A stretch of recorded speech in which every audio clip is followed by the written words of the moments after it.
Bonjour, je suis mademoiselle Moubala Koubada Samia, étudiante à l'université Omar Bongo, licence 3 professionnelle au département des sciences de l'information et de la communication. Aujourd'hui, nous allons vous présenter l'interview faite avec l'enseignant de l'université Omar Bongo. Alors bonjour monsieur Guémaï. Bonjour madame. D'accord monsieur, je vais vous poser deux questions.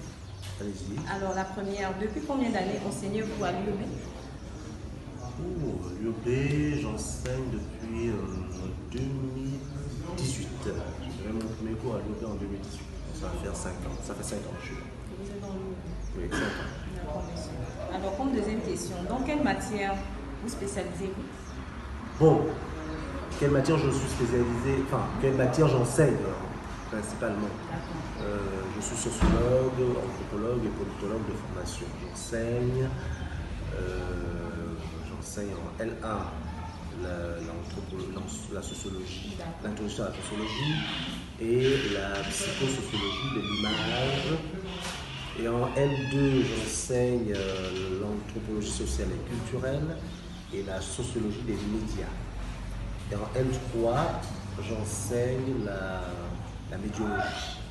Et puis j'interviens également en master. En master, j'enseigne les représentations sociales, genre et représentation sociale, et l'information, sociologie des médias et information. D'accord monsieur, merci beaucoup. Je vous en prie.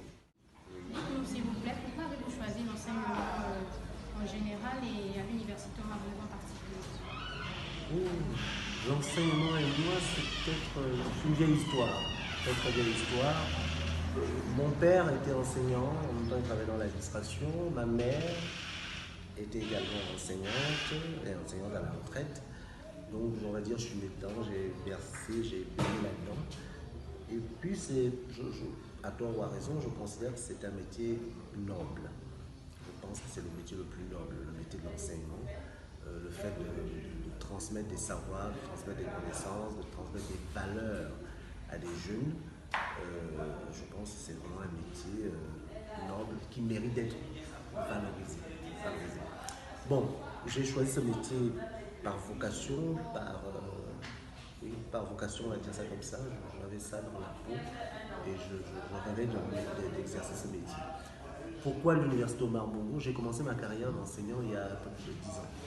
J'ai d'abord enseigné en France, à l'université Paris 13, pendant quelques années, puis j'ai enseigné dans les centres de formation.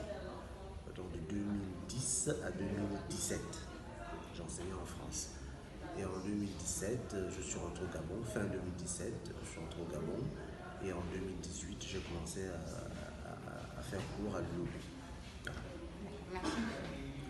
Monsieur, vous qui êtes enseignant à l'université Omar Bongo depuis 2018, vous pouvez nous dire ce que vous Alors pensez? monsieur Guémaï, que pensez-vous des incessants qui crèvent dont les étudiants de l'université Omar Bongo sont initialisés chaque année? Les grèves à l'université Omar Bongo. Bon, je dirais d'abord que les grèves sont légitimes. Ce n'est pas le propre de l'université Omar Bongo. Dans toutes les universités du monde, on fait grève dès qu'il y a quelques dysfonctionnements, dès qu'il y a quelques manquements, les gens font grève. Les grèves à l'UOB sont, je pense, légitimes. Les étudiants font grève parce qu'ils veulent apprendre dans de bonnes conditions, dans les meilleures conditions. Les enseignants font également grève parce qu'ils veulent travailler dans de meilleures conditions. Donc je pense que les grèves sont parfaitement légitimes, sauf que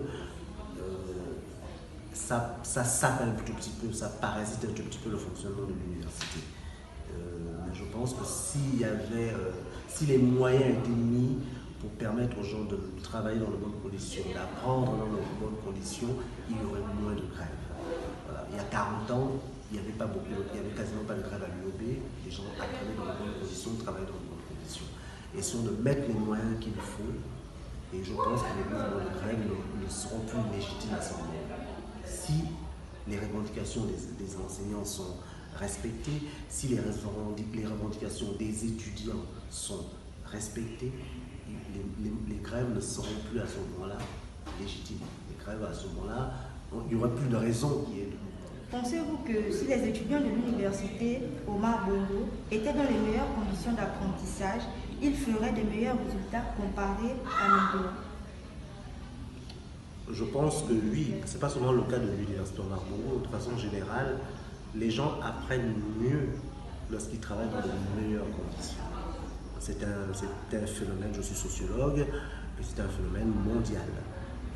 C'est clair que quand on est 15 dans une salle de classe et quand on est 100 dans une salle de classe, on n'apprend pas dans les mêmes conditions, les conditions d'études. Quand on est dans des salles équipées, on apprend dans les meilleures conditions, on apprend mieux, on assimile mieux. Quand on a des salles, climatisées, quand on a des tables, des bancs pratiques, forcément on apprend dans de meilleures conditions. Mais les conditions d'études, c'est aussi la bourse, dans le cas des étudiants. Quand les étudiants font 8 mois sans percevoir leur bourse, vous voulez qu'ils travaillent dans quelles conditions? On s'attend à quel résultat? Vous comprenez? Quand un étudiant sait que sa bourse passe tous les mois, il a le moral. Quand un étudiant, j'ai été étudiant, quand un étudiant sait qu'il a de quoi payer son loyer et qu'il a de quoi manger correctement, ben il apprend dans de bonnes conditions. Il est beaucoup plus motivé. Ce sont des sources de motivation. Alors, les étudiants qui font 8 mois, 1 an sans percevoir leur bourse. Nous sommes arrivés au terme de notre interview.